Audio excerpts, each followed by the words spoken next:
अस्सलाम वालेकुम students, how are you? I hope you are fine. आज जो हम डिस्कस करने जा रहे हैं वो हमारा जैसे कि चैप्टर नंबर 6 जो है अबाउट बायोएनर्जेटिक्स वो कंटिन्यू है। उसमें टॉपिक ई हम डिस्कस कर रहे हैं।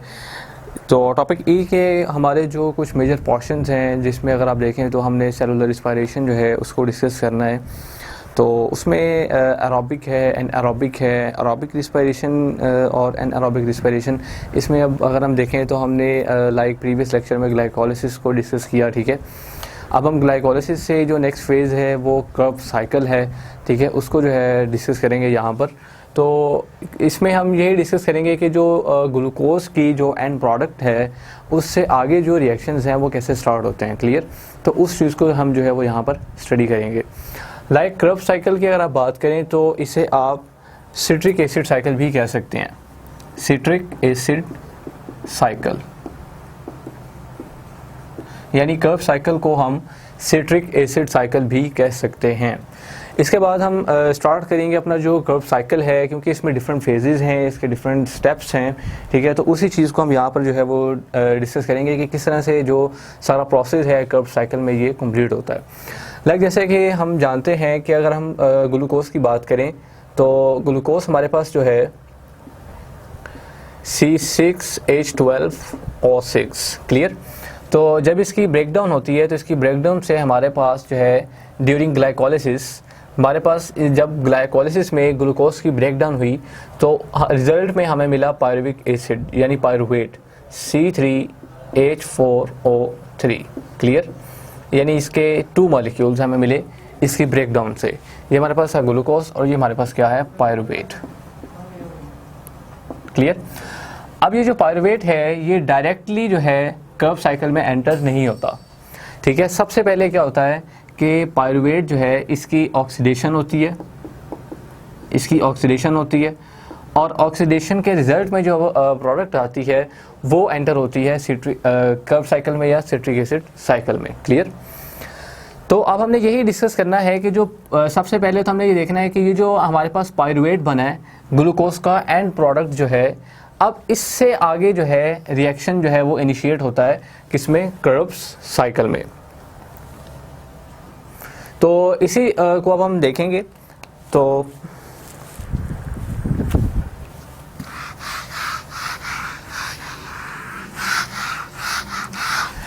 यहाँ पर जितने भी हम स्टेप्स जो हैं उनको डिस्कस करेंगे तो आपने ये याद रखना है कि हमारे पास जब हम ग्लूकोज की ब्रेकडाउन करते हैं तो हमारे पास 2 मॉलिक्यूल्स हैं पायरुविक एसिड के, ये ऑब्टेन्ड होते हैं, क्लियर।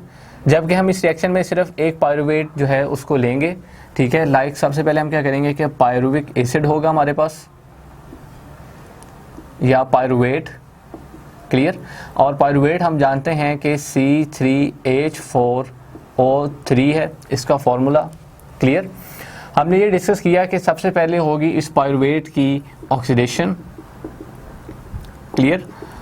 अब जब इसकी ऑक्सीडेशन होगी तो क्योंकि ये 3 कार्बन कंपाउंड है तो जब इसकी ऑक्सीडेशन होगी तो ये 2 कार्बन कंपाउंड में कन्वर्ट हो जाएगा। तो इसकी ऑक्सीडेशन जो है वो कैसे होगी, लाइक सबसे पहले इस तरह से होगा कि ये जो पायरुवेट है ये कन्वर्ट होगा एसिटिक एसिड में, कन्वर्ट इनटू एसिटिक एसिड। ये एसिटिक एसिड जो है ये 2 कार्बन कंपाउंड होता है, क्लियर। अब ये जो 2 कार्बन कंपाउंड है इसके साथ एक कोएंजाइम ए जिसे हम कहते हैं कोएंजाइम ए, ठीक है। लाइक इसके साथ इस तरह से SH भी शो किया जाता है। तो ये कोएंजाइम ए जो है ये मिलेगा इस एसिटिक एसिड के साथ आकर, क्लियर। तो जब ये कोएंजाइम ए जो है इस एसिटिक एसिड के साथ आकर मिलेगा तो हमारे पास कुछ रिजल्टिंग कंपाउंड जो है वो बनेगा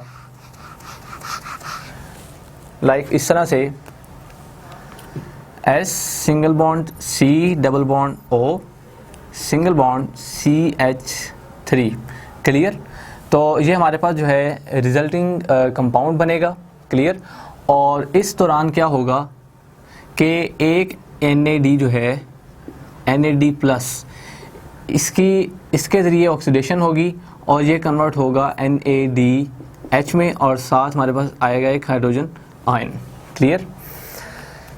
तो ये हमारे पास जो है पायरुवेट की ऑक्सीडेशन होगी, क्लियर। और साथ में जो है हमारे पास क्योंकि कोएंजाइम ए था तो हम इसके साथ को ए जो है इसको शो कर देंगे। Clear, coenzyme A. तो अब यहाँ पर अगर आप देखें तो ये था 3 कार्बन कंपाउंड पायरुवेट, इसकी ऑक्सीडेशन हुई और ऑक्सीडेशन के रिजल्ट में NADH जो है ये प्रोड्यूस हुआ और NADH जो है ये एनर्जी कंपाउंड है। क्लियर, इसमें एनर्जी जो है वो स्टोर होती है, केमिकल एनर्जी। क्लियर, और रिजल्ट में हमारे पास क्या बना, ये एसिटाइल कोएंजाइम ए।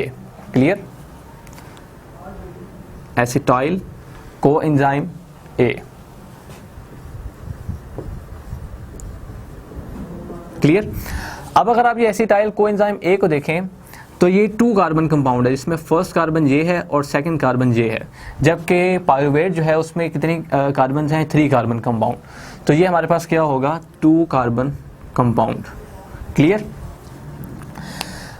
अब ये तो हमने ये देख लिया कि फर्स्ट स्टेप जो था कर्व साइकिल स्टार्ट होने से पहले वो ये था कि पायरुवेट जो है वो डायरेक्टली एंटर नहीं हो रहा था कर्व साइकिल में, जबकि पायरुवेट जो है इसकी ऑक्सीडेशन होनी थी और ऑक्सीडेशन के रिजल्ट में NADH प्रोड्यूस होना था। ठीक है, और पायरुवेट की कन्वर्जन होनी थी किसमें, एसिटाइल कोएंजाइम ए में, 2 कार्बन कंपाउंड। क्लियर, पायरुवेट से याद रखें नेक्स्ट स्टेप जो आता है वो एसिटिक एसिड का आता है। एसिटिक एसिड के साथ आकर कोएंजाइम ए मिलता है जब, तो वो कन्वर्ट कर देता है उसको एसिटाइल कोएंजाइम ए में। क्लियर, तो एसिटाइल कोएंजाइम ए जो है ये 2 कार्बन कंपाउंड है। अच्छा, अब यहाँ से ये जो हम रिएक्शन डिस्कस कर रहे हैं, अब यहाँ से आगे जो रिएक्शन सारा होगा ये होगा माइटोकॉन्ड्रियल मेम्ब्रेन में, माइटोकॉन्ड्रियन में। ठीक है जी,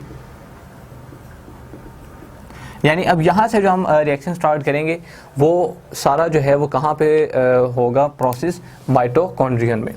क्लियर, क्यों, क्योंकि पायरुवेट जो है हमने ऑलरेडी डिस्कस किया है कि ये डायरेक्ट कर्व साइकिल में एंटर नहीं होता, इसकी ऑक्सीडेशन के ज़रिए जो रिजल्टिंग कंपाउंड बनता है वो माइटोकॉन्ड्रियन में एंटर होता है और फर्दर उससे आगे जो रिएक्शन है वो इनिशिएट होता है। तो जैसे एसिटाइल कोएंजाइम ए जो है ये माइटोकॉन्ड्रियन में आगे फर्दर एंटर होता है तो ये जाकर मिलता है एक 4 कार्बन कंपाउंड के साथ, 4 कार्बन कंपाउंड के साथ। ठीक है जी, वो 4 कार्बन कंपाउंड हमारे पास कौन सा होता है, वो होता है oxalo acetate. Clear, oxalo acetate. ये जो ऑक्सैलो एसीटेट है इसके साथ ये मिलता है एसिटाइल कोएंजाइम ए जो कि है हमारे पास 2 कार्बन कंपाउंड। क्लियर, और साथ में इसके साथ मिलता है एक वाटर का मॉलिक्यूल H2O। क्लियर, और इस जगह पर एक एंजाइम एक्ट करता है, तो वो एंजाइम जो है वो हमारे पास है citrate synthase, citrate synthase. Clear, तो अब जैसे ही ये माइटोकॉन्ड्रिया में एंटर हुआ एसिटाइल कोएंजाइम ए, ये मिला आकर 4 कार्बन कंपाउंड ऑक्सैलो एसीटेट के साथ। ठीक है, और साथ में मिला एक वाटर का मॉलिक्यूल और एंजाइम एक्ट करेगा कौन सा, सिट्रेट सिंथेस। अब जब ये सिट्रेट सिंथेस जो है इसके ऊपर एक्ट करेगा और साथ इसके मिलेगा एसिटाइल कोएंजाइम ए और एक मिलेगा वाटर का मॉलिक्यूल, और इसके रिजल्ट में हमारे पास एक जो है कोएंजाइम ए जो है हमारे पास ऑब्टेन्ड होगा, कोएंजाइम ए हमारे पास ऑब्टेन्ड होगा। क्लियर, इस तरह से, और रिजल्टेंट जो कंपाउंड बनेगा वो क्या बन जाएगा, सिट्रेट। ठीक है, और सिट्रेट जो है वो क्या होगा, 6 कार्बन कंपाउंड। क्लियर, अब ये 6 कार्बन कंपाउंड कैसे बन गया, क्योंकि यहाँ पर जो था ये था 4 carbon compound oxalo acetate. Oxalo acetate के साथ मिला ये 2 carbon compound acetyl coenzyme A. ठीक है, तो जब ये 4 कार्बन कंपाउंड मिलेगा 2 कार्बन कंपाउंड के साथ, तो रिजल्टेंट हमारे पास जो आएगा वो क्या आएगा, 6 कार्बन कंपाउंड। क्लियर, तो ये हमारा जो है माइटोकॉन्ड्रियन में इस तरह से रिएक्शन जो है वो इनिशिएट होता है। तो इनिशियल स्टेप हमारे पास जो है वो क्या होता है कि सबसे पहले तो ऑक्सीडेशन होगी, ऑक्सीडेशन के बाद जो एसिटाइल कोएंजाइम ए बनेगा ये होगा 2 कार्बन कंपाउंड, ये जाकर मिलेगा ऑक्सैलो एसीटेट के साथ। ठीक है, और इसके रिजल्ट में हमारे पास क्या होगा कि बनेगा सिट्रेट 6 कार्बन कंपाउंड। किस तरह से कि यहाँ पर जो है एक एंजाइम एक्ट करेगा सिट्रेट सिंथेस, ये सिट्रेट सिंथेस क्या करेगा कि ऑक्जेलो एसीटेट को कन्वर्ट करेगा सिट्रेट में, ठीक है, और साथ में यहाँ पर वाटर का मॉलिक्यूल एक्ट करेगा और रिलीज होगा यहाँ पर एक एडिशनल कोएंजाइम ए। क्लियर। तो अब हमने यहाँ से आगे जो नेक्स्ट रिएक्शन है उसको जो है वो स्टार्ट करना है, ठीक है। तो हम इसको स्टार्ट करते हैं सिट्रेट से। तो अब हम फर्दर देखेंगे तो सिट्रेट से आगे जो है वो ऑक्सीडेशन के ज़रिए कौन कौन से स्टेप्स आते हैं उनको हम यहाँ पर डिस्कस करेंगे। क्लियर। याद रखें कि जो सिट्रेट है, अब हम आगे फर्दर सिट्रेट को डिस्कस कर रहे हैं तो हम कुछ यहाँ पर जो है लाइक इसके आगे फर्दर जो है वो 2 स्टेप्स होते हैं, ठीक है। यहाँ पर ऐसे 2 एरोज जो हैं वो शो किए जाते हैं। इन 2 एरोज का मतलब क्या है? इन 2 एरोज का मतलब ये है कि यहाँ पर एक स्टेप होता है और यहाँ पर जो है वो दूसरा स्टेप होता है। क्लियर। आपकी जो बुक है वो इस स्टेप को जो है वो शो करती है जबकि इस स्टेप को वो शो नहीं करती। क्लियर। होता क्या है कि जो सिट्रेट है 6 कार्बन कंपाउंड जो है इसमें सबसे पहले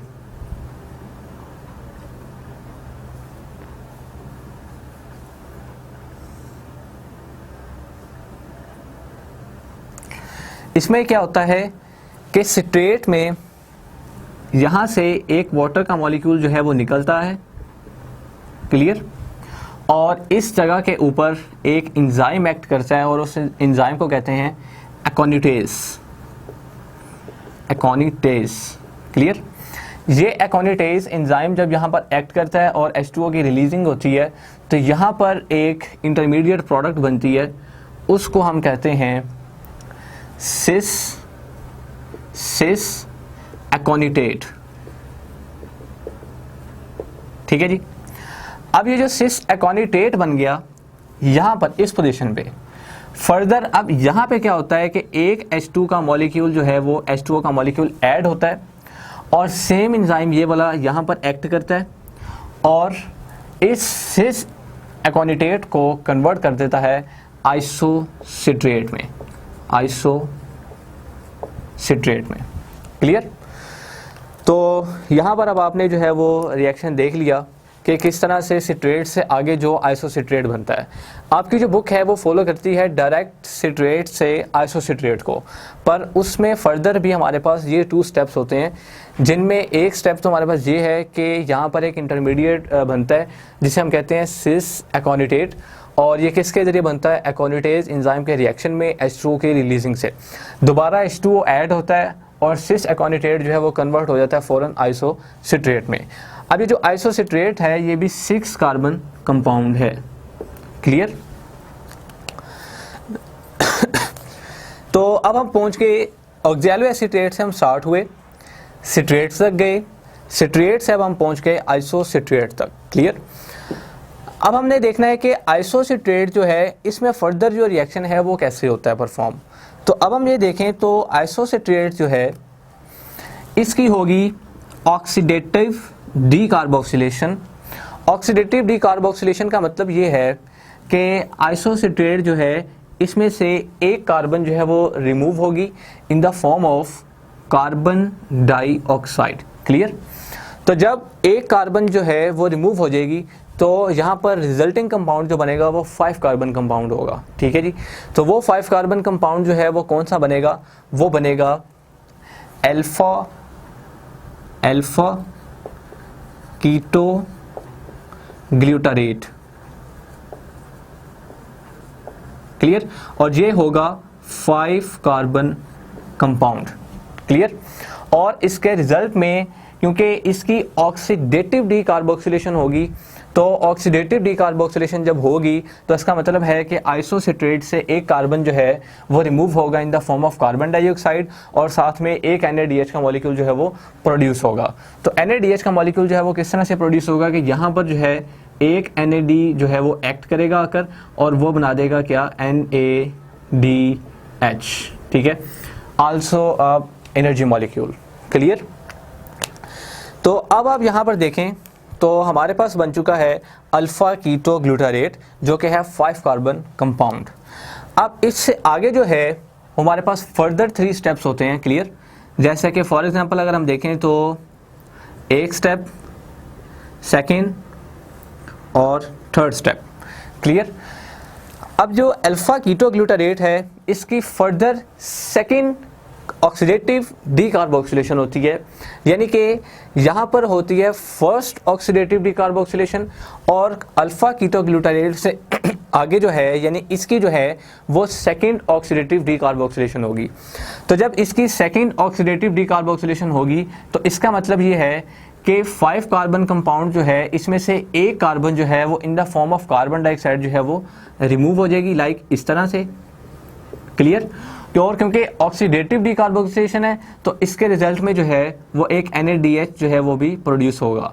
वो कैसे कि एक NAD जो है वो एक्ट करेगा और वो बना देगा NADH। क्लियर। और ये भी क्या है, एनर्जी कंपाउंड। क्लियर। अब यहाँ पर अगर आप देखें तो यहाँ पर आइसोसिट्रेट से जब हम आए अल्फा कीटो ग्लूटारेट तक, तो यहाँ पर भी जैसे कि हम ऊपर देख रहे हैं कि ये सारे इंजाइमेटिक रिएक्शंस हैं। यहाँ पर इंजाइम एक्ट कर रहा था सिट्रेट सिंथेज, यहाँ पर एकोनिटेज ने एक्ट किया, सेम एज इट इज यहाँ पर भी एकोनिटेज ने एक्ट किया। अब जो आइसोसिट्रेट को अल्फा कीटो ग्लूटारेट में कन्वर्ट करने वाला इंजाइम है वो उसे हम कहते हैं आइसोसिट्रेट डिहाइड्रोजिनेज। तो आइसोसिट्रेट डिहाइड्रोजिनेज, ठीक है, ये एंजाइम भी यहां पर एक्ट करेगा। क्लियर। तो ये जो है आइसोसिट्रेट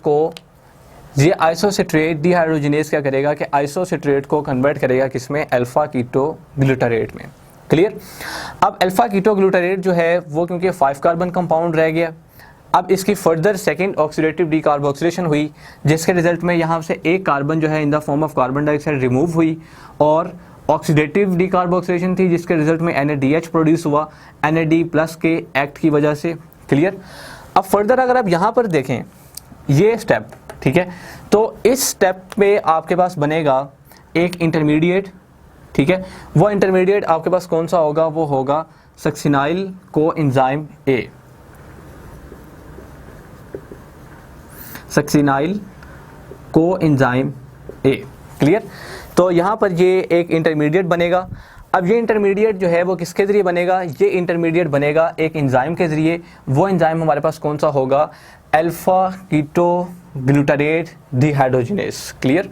यानी इसी के नाम पर वो एंजाइम होगा, उसके आगे हम लगा देंगे डिहाइड्रोजिनेज, यानी कि अल्फा कीटो ग्लूटारेट की ऑक्सीडेटिव डीकार्बोक्सिलेशन जो है वो एक एंजाइम के जरिए भी परफॉर्म होगी और वो एंजाइम कौन सा होगा, alpha keto glutarate dehydrogenase. Clear. यहाँ पर मैं नाम लिख देता हूँ, alpha keto glutarate dehydrogenase.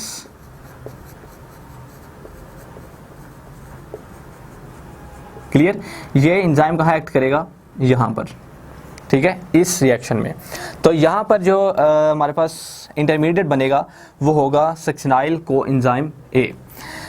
Further अब यहाँ पर अगर आप देखें तो यहाँ पर फर्दर हमारे पास एक स्टेप ये होता है कि यहाँ पर जो है एक हमारे पास GDP का एक मॉलिक्यूल और साथ फॉस्फेट। क्लियर। ये दोनों आकर यहाँ पर एक्ट करते हैं और यहाँ पर हमारे पास बनता है एक GTP। ठीक है, गुआनोसिन ट्राइफॉस्फेट। क्लियर। और इसके रिजल्ट में अगर आप देखें तो हमारे पास एक ATP भी यहाँ पर जो है वो सिंथेसाइज होती है। ठीक है, जैसे कि लाइक दिस वन, क्योंकि अब ये जो है वो हमारे पास रिवर्सिबल होगा कि GDP जो है उसके साथ एक फॉस्फेट का मॉलिक्यूल मिलेगा इस स्टेप में और बनेगा GTP, और GTP से फर्दर जो है वो GDP और फॉस्फेट का मॉलिक्यूल बनेगा। और इसी स्टेप में हमारे पास जो है एक ATP का मॉलिक्यूल जो है वो भी जनरेट होता है। किस तरह से कि ADP जो है वो यहाँ पर एक्ट करती है। ठीक है, और ADP के एक्ट करने की वजह से यहाँ पर हमारे पास बन जाता है ATP। क्लियर, क्योंकि यहाँ पर ऑलरेडी हमारे पास फॉस्फेट जो है वो एक अवेलेबल होता है। क्लियर। अब यहाँ से अगला स्टेप जो है, जैसे कि यहाँ पर हमने देखा कि अल्फा कीटो ग्लूटारेट डिहाइड्रोजिनेज जो था उसने क्या किया कि अल्फा कीटो ग्लूटारेट को कन्वर्ट कर दिया सक्सिनाइल कोएंजाइम A में, और ये रिएक्शन यहाँ पर हुआ जिसमें एक ATP जो है वो हमारे पास यहाँ पर सिंथेसाइज हुई। अब ये जो सक्सिनाइल कोएंजाइम ए है, यहाँ पर फर्दर इसके ऊपर एक एंजाइम एक्ट करेगा। वो एंजाइम कौन सा होगा? वो होगा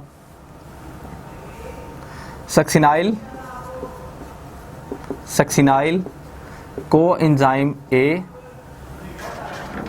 सिंथेटेज।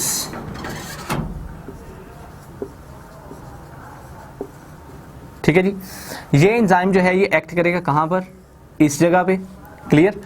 और जो ये सक्सिनाइल कोएंजाइम ए हमारे पास इंटरमीडिएट के तौर पर आया, ये कन्वर्ट हो जाएगा सक्सीनेट में। क्लियर। अब जो रिजल्टिंग हमारे पास बना, क्योंकि यहाँ पर जो अल्फ़ा कीटो ग्लूटारेट है इसकी डी कार्बोक्सिलेशन होगी, जिसकी वजह से अब ये जो रिजल्टिंग हमारे पास कंपाउंड बना सक्सीनेट, ये था 4 कार्बन कंपाउंड। क्लियर। ओके, अब फर्दर अगर हम देखें तो ये हमारे पास जो सक्सीनेट आ गया, अब सक्सीनेट की ऑक्सीडेशन जब दोबारा होगी, इसकी दोबारा ऑक्सीडेशन होगी, तो दोबारा जब इसकी ऑक्सीडेशन होगी तो यहाँ पर एंजाइम एक्ट करेगा जिसे हम कहेंगे सक्सिनिक डिहाइड्रोजिनेज।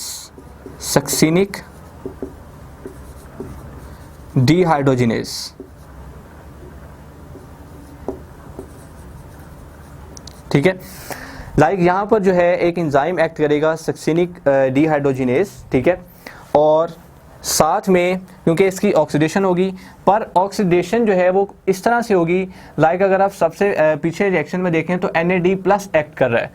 ठीक है, जबकि यहाँ पर जो है NAD एक्ट नहीं करेगा, यहाँ पर जो है वो क्या एक्ट करेगा? FAD+। Clear. Flavin adenine dinucleotide, और यहाँ पर बन जाएगा हमारे पास FADH2। ठीक है जी, यानी फ्लेविन एडेनिन डाइन्यूक्लियोटाइड इन रिड्यूस्ड फॉर्म। क्लियर। तो ये भी जो है ये एक एनर्जी कंपाउंड है। क्लियर। तो जब ये ऑक्सीडेशन होगी इसकी, और यहाँ पर सक्सीनेट के ऊपर एंजाइम एक्ट करेगा सक्सिनिक डिहाइड्रोजिनेज, तो ये सक्सीनेट जो है ये कन्वर्ट हो जाएगा फ्यूमरेट में। ठीक है जी, और जो फ्यूमरेट है वो भी 4 कार्बन कंपाउंड है। क्लियर। अब ये जो फ्यूमरेट बन गया हमारे पास, फर्दर ये जो फ्यूमरेट है इसके ऊपर एक एंजाइम एक्ट करेगा। ठीक है, यानी जो फ्यूमरेट बना हमारे पास, इसके ऊपर एक एंजाइम एक्ट करेगा। वो हमारे पास है एंजाइम जो है फ्यूमरेज।